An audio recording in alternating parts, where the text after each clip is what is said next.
Well, if God truly prepares us, what do you and I need to do to be prepared? I mean, if God's going to give us the tools and stuff, what do you and I need to do to be prepared to become influencers of other people, leaders of other people, people who share our faith? What kind of things do we need to do? Let me read Ezekiel again. Ezekiel, that motivational prophet. Here's another, and you probably remember hearing this in some of the Sunday readings. Ezekiel, this is when he was first called by God. He didn't know what to do or how to answer. But listen what happened when God called Ezekiel in a vision. As for you, son of man, now listen, obey me when I speak to you. Be not rebellious like this house of rebellion.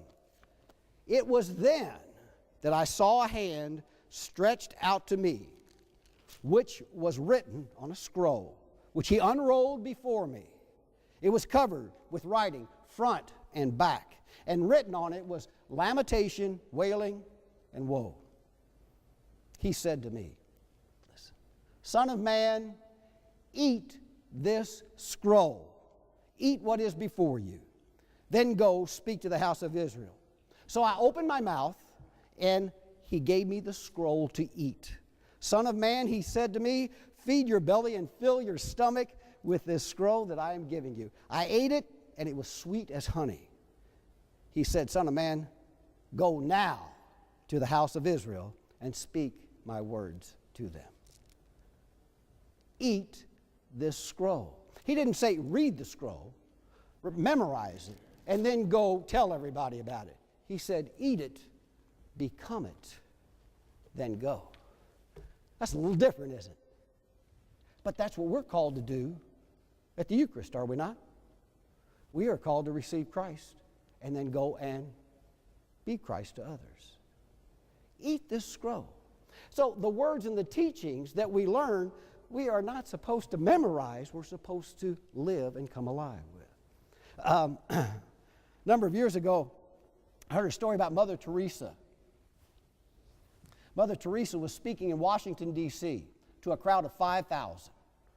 Now, there were 4,998 people out here, but there were two very special people up front, Bill and Hillary Clinton, sitting in the front row.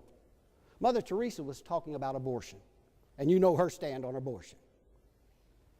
Bill and Hillary, you know their stand on abortion.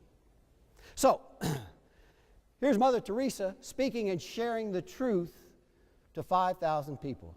When she finished, 4,998 stood up and applauded wildly.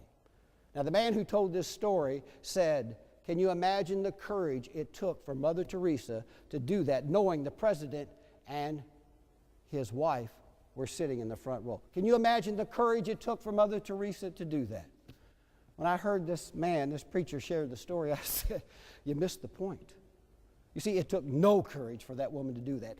None, zero, because all she was doing was sharing what she knew to be true. And when you and I know the truth, it's easy to share, isn't it? It's like telling your kids to stay off drugs. That's easy to share, isn't it? Because you know it's the truth. So what you and I need to do is discover the truth in our lives and then just go share it with people. And then we'll stop being so terribly concerned about those things that once held us back. When you and I know the truth inside us, it's easy to go give it away. Let me give you another example. Father Bill Griner, you know Father Bill? He's been all over St. Michael, Epiphany. He is now with us at St. Bernadette. He's retired, but he joins us every Sunday, either at our campus or the other campus. There are two St. Bernadette campuses. Well, Father Bill, a number of years ago, was giving a lector workshop at Mother Goose. And he had about 50 individuals sitting, a crowd like what we have here. They were sitting in the church. And Father Bill asked this question, what makes a good lector? What makes a good lector? Well, he was kind of like a fourth grade teacher because everyone had their answer, you know.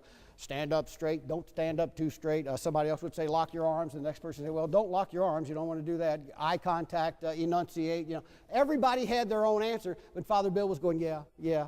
he was like that fourth grade teacher. He had his own answer. He was just going to let everybody talk, and then he's going to share his answer. So finally, everyone shared their answers, and finally he walked over and picked up the book, and he said, here's when you become a good lector.